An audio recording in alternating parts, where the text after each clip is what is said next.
In our studies of the book of Esther, we have arrived at the beginning of chapter 3. And there, for the first time, we meet one of the major characters in the drama that is the book of Esther. Someone we haven't met before, and yet someone who is going to take a very major part in the story as it unfolds. The name of this man is Haman, or Haman. You can pronounce it either way, and I may slip from one to the other, so don't worry about that. Both pronunciations are acceptable. And I want to consider these verses under three headings. First of all, Haman's promotion. Secondly, Haman's plan. And thirdly, Haman's problem. So the first question I need to ask is this: who was Haman? And considering how important a character he is in the story, it's a little frustrating to find that the text only tells us two things of significance about Haman. First of all, it is clear that Haman was, at that time, a member of a select group of officials of the king. They were called princes, but a better translation is probably officials. The word can be translated either way. But one thing is quite clear: these officials are said to be with the king. And I think that's important because there must have been hundreds of officials serving and ruling and administering in this vast Persian empire that stretched for 3,000 years and which stretched for 3,000 miles, and in which there were 127 provinces. So these people who were with the king must have been a select number, small number, we don't know how many, and they were people with high authority. And Haman was one of these people. But then, of course, we read that the king promoted Haman above the others in this group. After these things, King Ahasuerus promoted Haman the Agagite and advanced him and set his throne above all the officials who were with him. Now, I need to make two comments there that are exegetical. When it says after these things, that word after in the Hebrew has a strange difference from our use of it, because it doesn't only refer to a sequence of time, but it refers also to a variation of space. And so the word after can mean literally after, as we use that word, or it can mean somewhere else, or in addition to, or beside, or at the same time as, but somewhere else. And I think that's the way we should treat it. I think this is a narrative, a new narrative being started that is parallel to the narrative we're familiar with in chapters 1 and 2 of the book. And the reason that is potentially important is that Haman did not know what was going on in chapters 1 and 2. He wasn't aware of the events recorded in chapters 1 and 2. He was running in parallel, as it were. His narrative ran in parallel. And that is important because it is clear that Haman was ignorant of some of the things that had happened. And that becomes a very key issue later in the story. And the second exegetical point, when we are told that the king advanced and set his throne above all the officials. The word throne there can simply mean authority. A throne is a place of authority. There was only one throne in the Persian Empire, and that was that of the king. So don't understand that as meaning that Haman sat on a throne. He didn't. But he had authority over and above that of his fellow members of this special and selected group of officials. Now, it might be helpful here to give a parallel concerning the governmental structure of Ahasuerus and the Persian Empire. Ahasuerus was the head.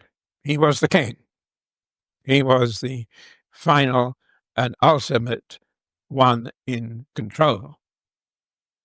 And then it would seem he had this small select group of officials, of which Haman was one, who were particularly close to him. These were the officials who were with the king, when there were hundreds, possibly even thousands of officials who were not with the king. So this was a bit like, in the United Kingdom government structure, a bit like what we call the cabinet.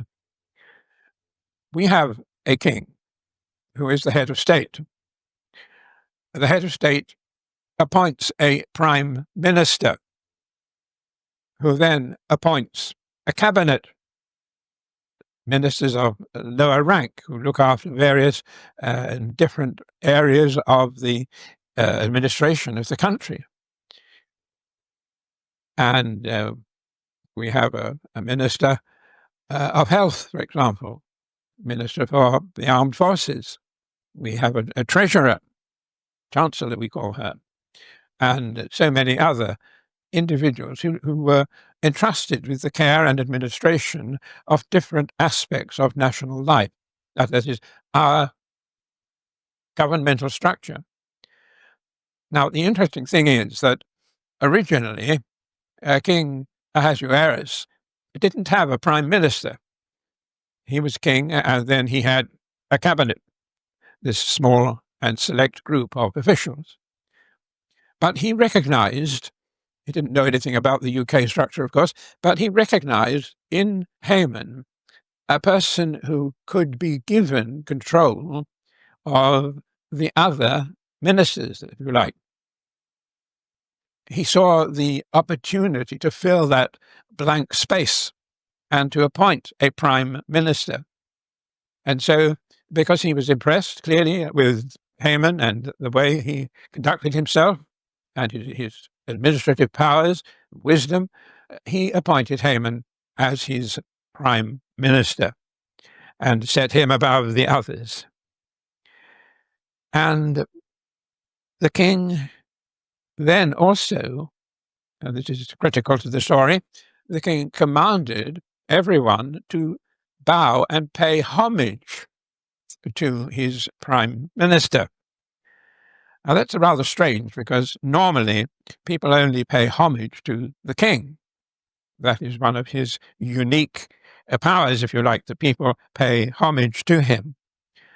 And yet here was the king saying that they had to pay homage, bow to Haman and pay homage to him, just as they did to the king himself. And one has to wonder whether this idea of paying homage to Haman was in fact Haman's idea that he put into the mind of the king. He was a very subtle, a very clever person.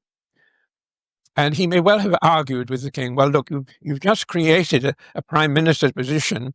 You ought to make sure that people recognize that by getting them to pay homage to your prime minister. You may be familiar with the fact that here in the English courts, whenever the judge enters the courtroom, everyone has to stand up. And they are paying their respects, not to the judge himself, but to the office that the judge occupies. And Haman may have used that sort of argument to the king, that in order to get the the new office of Prime Minister. They didn't call him that, of course, but that's in fact what he was. To get that office recognized and acknowledged, that people should bow before him and pay him homage. And the king obviously fell in line with this because the king commanded that. That was something the king commanded, but I think it was something that Haman himself had put into the mind of the king with some arguments that were sufficient to persuade the king. But Mordecai wouldn't play ball. Mordecai, who sat in the gate, remember from our last session on Esther, when Haman passed through that gate, on his horse perhaps, with his servants and slaves following him, Mordecai did not stand up. He did not bow. He did not pay homage to this new official. And that, I think, simply demonstrates that Mordecai, as a Jew, he explained that he was a Jew. He told them he was a Jew and that he could pay homage to nobody except the Lord his God, the God of Abraham, Isaac, and Jacob, God of the Jews.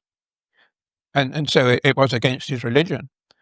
It would be a blasphemy for a Jew to pay homage to a man. Well, there we are. That was the question that arose. And this was something that made Haman very angry when he was told about it. And Haman determined to get his own back, as it were, upon Mordecai. But then we are told that he determined not to simply deal with Mordecai alone, to lay hands on him, but he determined to destroy all the Jews. And that seems rather strange, it seems to me, that if Mordecai was the person who was offending him, why should Haman, as a result of that, as a result of the acts of one man, set out to destroy the entire tribe of Israel? It seems over the top, an excess reaction. And it makes me believe that Haman was a Jew hater from his very youth, from the very beginning of his awareness. And there are certain points here that would underline and encourage that view. First of all, as I say, it seemed over the top to destroy the entire Jewish nation just because one Jew was giving him trouble and refusing to give him the acknowledgement that he believed was due to him. First of all, we read of Haman that he was an Agagite.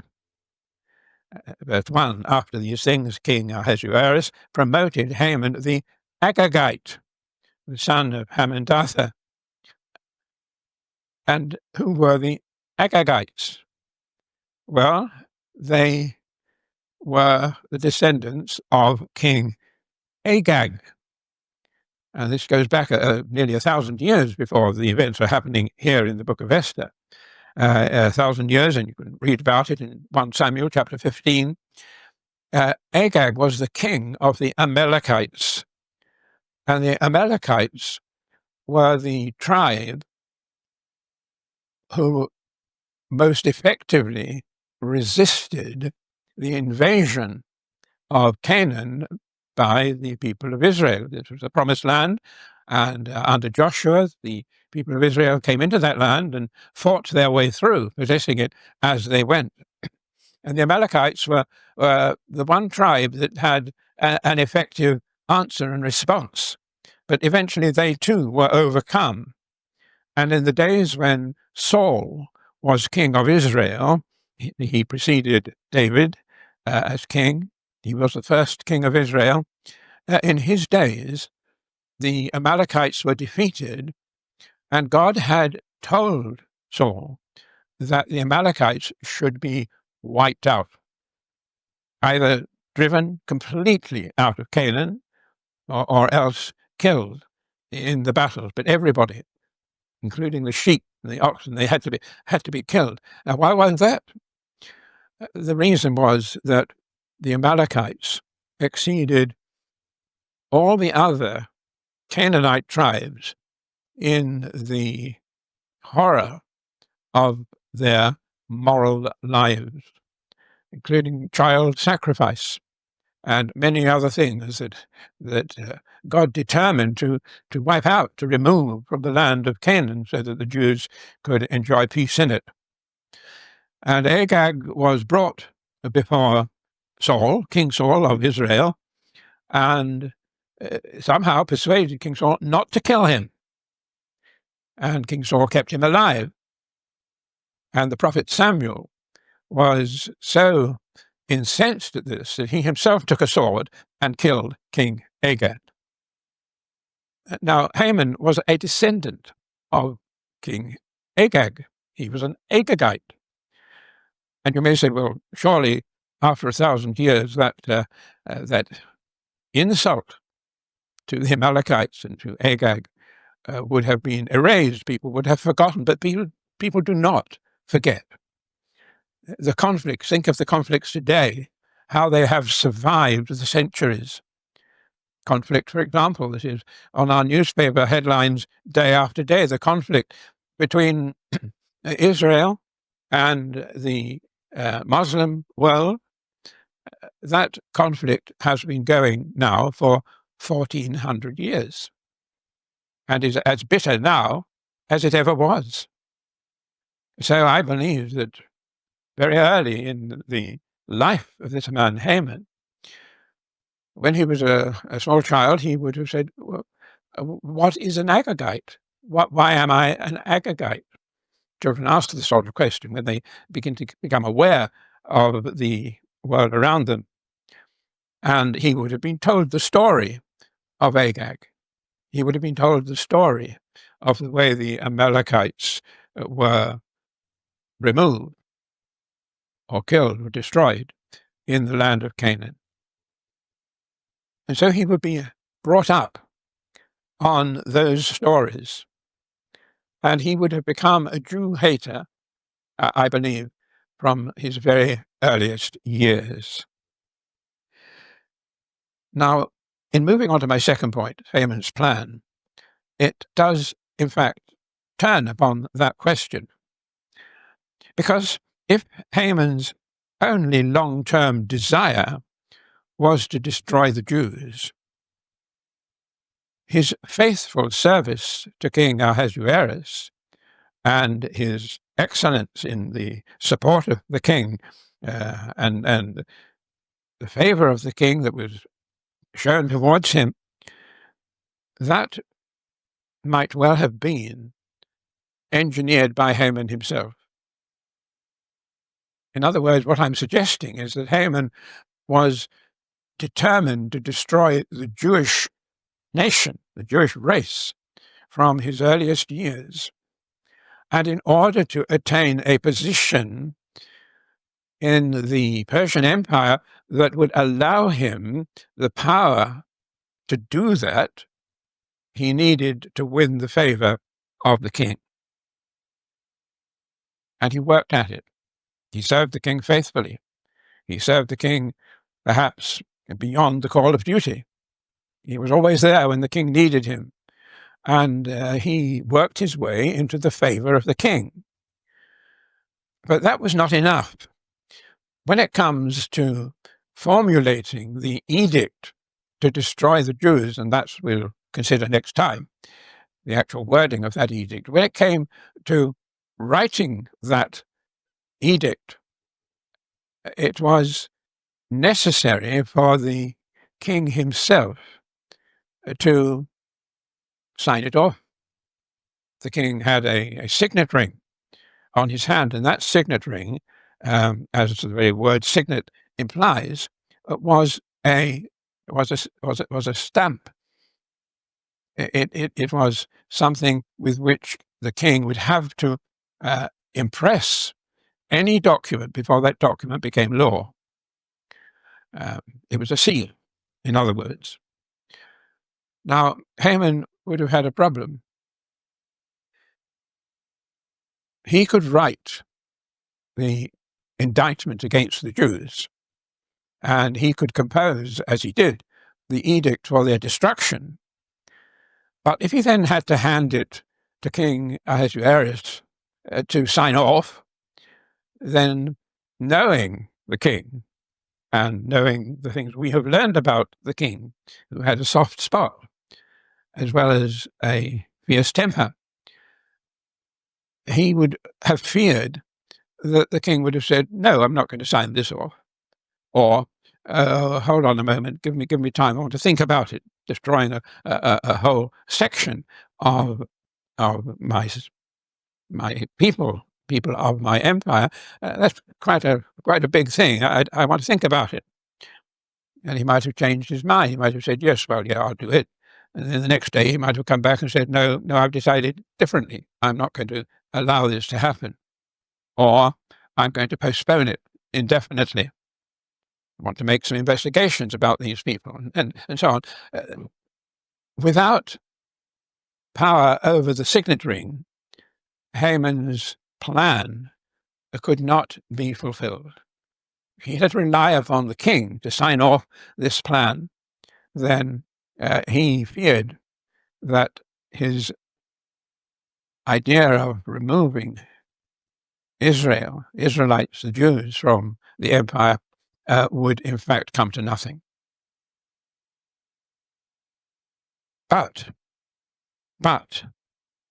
such was his influence with the king that the king actually handed him the signet ring in order that Haman should not only compose this plan, but that Haman had the means of signing it off in the name of the king. In other words, he didn't have to consult the king. And we're told that the king took off, which is verse 10 of chapter 3, the king took his signet ring from his hand and gave it to Haman the Agagite, the enemy of the Jews. And the king said to Haman, "The money is given to you, the people also, to do with them as it seems good to you." Now, that reference to money, it would have led us off on a sidetrack, so I'll deal with that next time.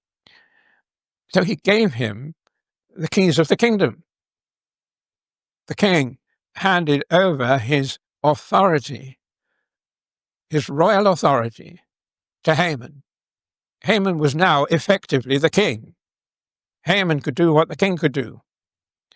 And that was obviously a very serious breaking point, because Haman could write what he wanted about killing off the Jews, about this genocide that he planned, and he himself could sign it off.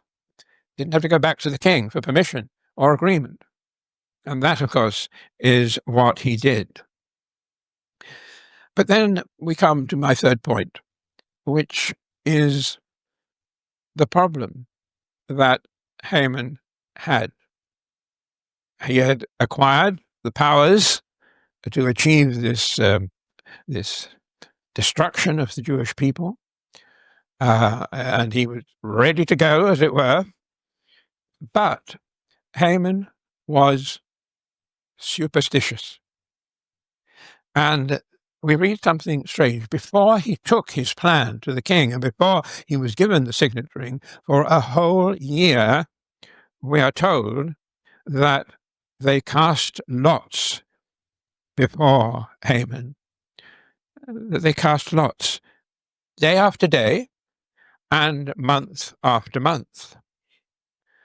In verse 7, we read this: "In the first month, which is the month of Nisan, in the 12th year of King Ahasuerus, they cast pure, I don't know how it's pronounced. That is, they cast lots before Haman, day after day, and month after month, until the 12th month, which is the month of Adar. Now, what's going on here? What's going on here? This is, as I say, before he even put his proposal to kill all the Jews to the king. Well, the answer has got to be that Haman would not proceed with his plan until some authority, superhuman authority, whether it was a god or fate or whatever he believed in, until he had the approval of this authority, this supernatural authority. He was afraid. He was superstitious. He needed that superficial or supernatural authority to give him the best day and the best month, which would allow him to succeed and allow his plan to be fulfilled. So before he even went to the king with the plan, he asked, no doubt, the priest of some heathen religion to cast lots every day, waiting for the day and the month when the lot would predict a favorable outcome of his plan. And he did that for 12 months. He started casting lots in the first month of the year, and it went on day after day, month after month, until the 12th month of the year. And then suddenly, at last, he got a favorable answer.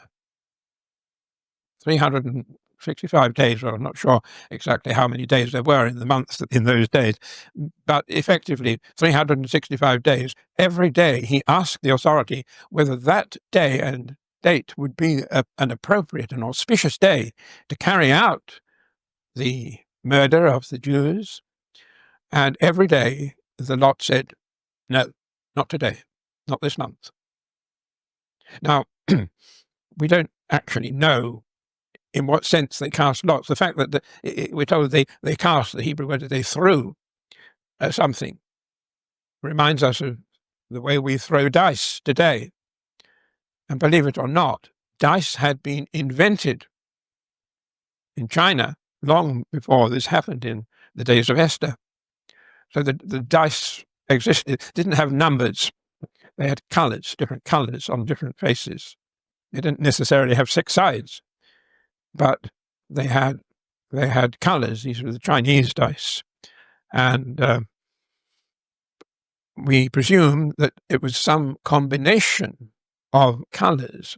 We don't know how many dice there were. Dice is a plural, it means 2, basically. But they might have had 10 stones of some kind with different facets, that all perhaps I had to get all of them to agree, all the same color, when they threw them on the ground or on a table. And for 12 months, they got a negative response from the oracle, if you like to put it that way. And then eventually, in the 12th month, he got a positive answer. And the oracle said, yes, today, the 13th of the last month of the year. And then he goes to the king in the first month of the next year and puts his plan to the king. And the king gives him the signet ring and so on, as we have seen. And you see the effect of that. The effect of that 12-month delay was that he couldn't carry out his plan to destroy the Jews until the 12th month and the 13th day of that following year, the year following the casting of the lots. And so he had to publish his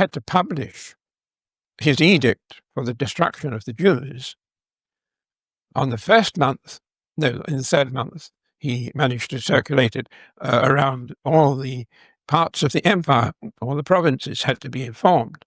And that happened, I think it says, in the 3rd month of that year. But he had to wait another 9 months before he could actually take action and have the Jews murdered in all their towns and cities and provinces. And this 9 months gave the Jews themselves a tremendous time available to make their own plans in their own defense, which of course is exactly what they did, and successfully so. And so I think the conclusion that we draw from this is that God was controlling the throw of the dice. Now that's an amazing thought. That something that is considered chance, something that has to be, humanly speaking, a purely chance outcome, the throw of the dice, God was actually in control of that. And he did not enable those dice to come up with the positive go-ahead message for nearly 12 months. And this, I think, is a great lesson, because the book of Esther is all about the sovereignty of God, all about the way God was throughout that book,